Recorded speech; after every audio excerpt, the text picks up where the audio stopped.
आज का हमारा टॉपिक है विधानसभा और विधान परिषद की तुलना तथा दोनों का पारस्परिक संबंध।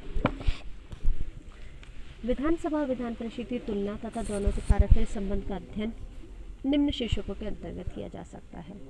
पहला, नामकरण के संबंध। विधानमंडल के दो अंग विधानसभा और विधान परिषद है। विधानसभा विधानमंडल का प्रथम अथवा निम्न सदन है और विधान परिषद द्वितीय अथवा उच्च सदन है।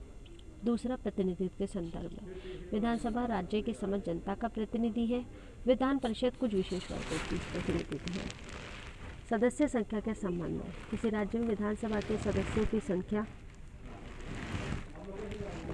अधिक से अधिक 500 और कम से कम 60 हो सकती है, परंतु विधान परिषद के सदस्यों की संख्या अधिक से अधिक राज्य की विधानसभा के सदस्यों की संख्या की 1/3 होगी, किंतु 40 से कम किसी अवस्था में नहीं होगी।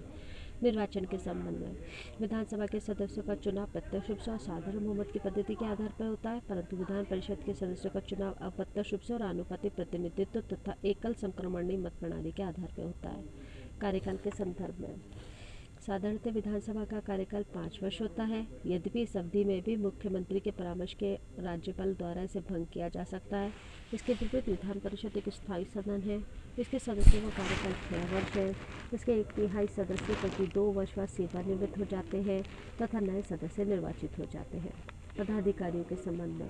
विधानसभा में 2 पदाधिकारी अध्यक्ष तथा उपाध्यक्ष हैं तथा विधान परिषद के 2 पदाधिकारी सभापति तथा उपसभापति हैं। कार्यपालिका पर नियंत्रण के संदर्भ में। राज्य की मंत्रिपरिषद विधानसभा के ही प्रति उत्तरदायी होती है, विधान परिषद के प्रति नहीं। विधान परिषद केवल प्रश्न, पूरक प्रश्न तथा स्थगन प्रस्ताव उपस्थित कर मंत्रिपरिषद के कार्यों की जांच तथा आलोचना ही कर सकती है। मंत्रिपरिषद के विरुद्ध अविश्वास का प्रस्ताव पास कर उसे परीक्षित करने का कार्य विधानसभा के द्वारा ही किया जा सकता है। कानून निर्माण के क्षेत्र में।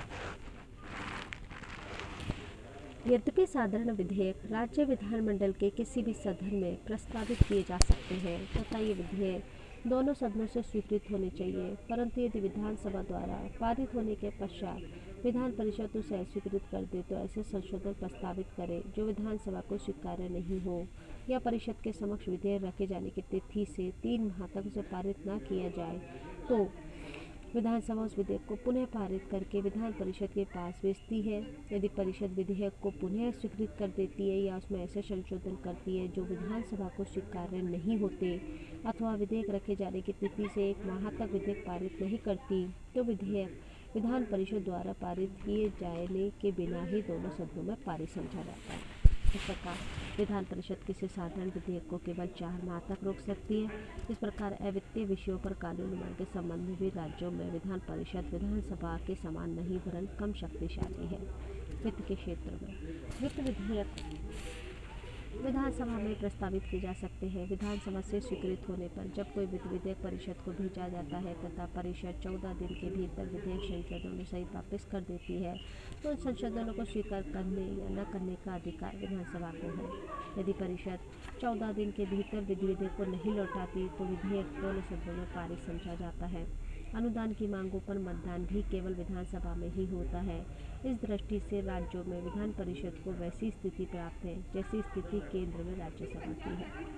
संविधान संशोधन के क्षेत्र में। संविधान में कुछ विशेष प्रकार के उपबंधों पर संशोधन की पुष्टि राज्य विधानमंडल करता है। इस संबंध में विधानमंडल के दोनों सदनों की शक्तियाँ समान है।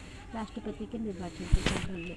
राष्ट्रपति के निर्वाचन में भी केवल विधानसभा के सदस्य ही भाग लेते हैं, विधान परिषद के सदस्य नहीं। विधानसभा तथा विधान परिषद की शक्तियों के तुलनात्मक अध्ययन से स्पष्ट हो जाता है कि विधानसभा विधान परिषद की तुलना में अधिक शक्ति संपन्न है।